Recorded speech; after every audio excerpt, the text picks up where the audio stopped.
क्या स्कूलों में हिजाब पहनकर जाना संवैधानिक अधिकार है? कर्नाटक सरकार का आदेश आगे बढ़ने से पहले कर्नाटक सरकार की तरफ से 5 फरवरी को जारी उस ताजा आदेश को समझते हैं जिसमें सरकारी स्कूलों में ड्रेस कोड के पालन पर जोर दिया गया है। राज्य सरकार ने कर्नाटक शिक्षा कानून 1983 के सेक्शन 1303(2) को लागू करते हुए कहा कि सरकारी शिक्षण संस्थानों में सभी स्टूडेंट ड्रेस कोड का पालन करेंगे। निजी स्कूल प्रशासन अपनी पसंद के आधार पर ड्रेस को लेकर फैसला ले सकते हैं। सरकार के आदेश में कहा गया है कि कर्नाटक शिक्षा कानून 1983 में कहा गया है कि सभी छात्राओं को एक समान पोशाक पहननी चाहिए ताकि वे समान दिखे और इसी तरह से व्यवहार करे कि कोई भेदभाव ना हो। धार्मिक स्वतंत्रता के मौलिक अधिकार की व्यवस्था है। सबसे पहले बात अनुच्छेद 25 की, जो सबसे नागरिक को अंतःकरण की और धर्म के अबाध रूप से आचरण और प्रचार करने की स्वतंत्र देता है, लेकिन ये पूर्ण स्वतंत्र नहीं है। इस पर शर्तें लागू है। आर्टिकल 25(a) कहता है कि राज्य पब्लिक ऑर्डर, नैतिकता, स्वास्थ्य और राज्य के अन्य हितों के मद्देनजर इस अधिकार पर प्रतिबंध लगा सकता है। संविधान के कृपान धारण करने से लेकर उसे चलने के सिख धर्म का अभिन्न हिस्सा मानना है। अनुच्छेद 26 धार्मिक कार्यों के प्रबंध की स्वतंत्रता का जिक्र है। इसके तहत पब्लिक ऑर्डर, नैतिकता और स्वास्थ्य के दायरे में रहते हुए धर्म के लोगों को धार्मिक क्रियाकलापों को करने,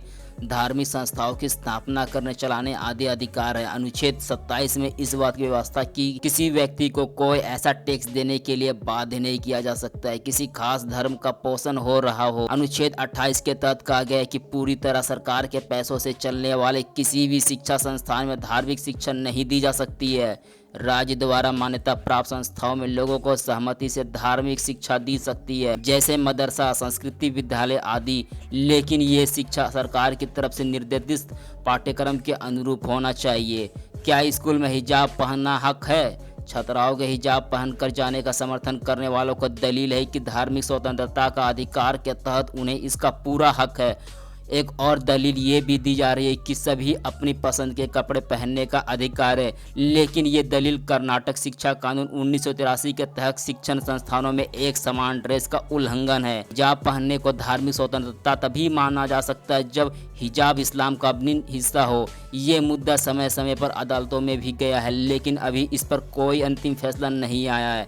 कर्नाटक के ताज़ा विवाद के बाद में यह मामला अदालत में पहुंच गया। एक मुस्लिम छात्र ने कर्नाटक हाई कोर्ट में याचिका दाखिल कर हिजाब पहनने के अनुच्छेद 14 और 25 के तहत मौलिक अधिकार घोषित करने की मांग की है। 8 फरवरी को इस पर सुनवाई होनी है। क्या हिजाब पहनना इस्लाम का अभिन्न अंग है? केरल हाई कोर्ट में 2016 में आमर बसीन बनाम सीबीआई मामले में यह भी मसला उठा था। तब एग्जाम में बैठने के लिए सीबीआई की तरफ से यह ड्रेस कोड को चुनौती दी गई थी। तब हाई कोर्ट ने हिजाब पहनने को एक जरूरी धार्मिक प्रथा तो मान लिया, लेकिन सीबीआई के नियमों को रद्द नहीं किया।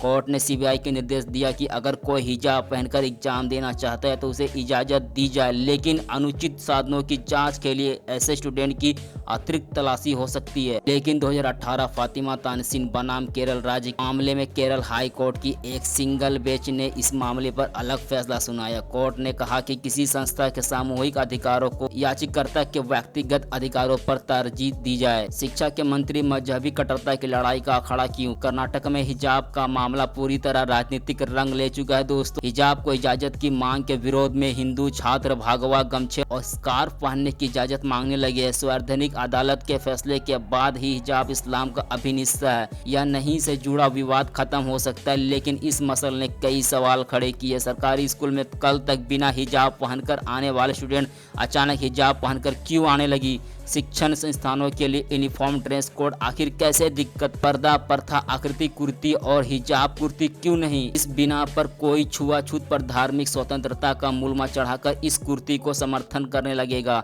सबको अपने पसंद के कपड़े पहनने का अधिकार है, लेकिन ये इतना सीधा भी नहीं है। अगर 7-8 साल या इससे उससे कम उम्र की बच्चे भी हिजाब पहने दिखे तो क्या ये उसकी पसंद है या उस पर थोपा गया है?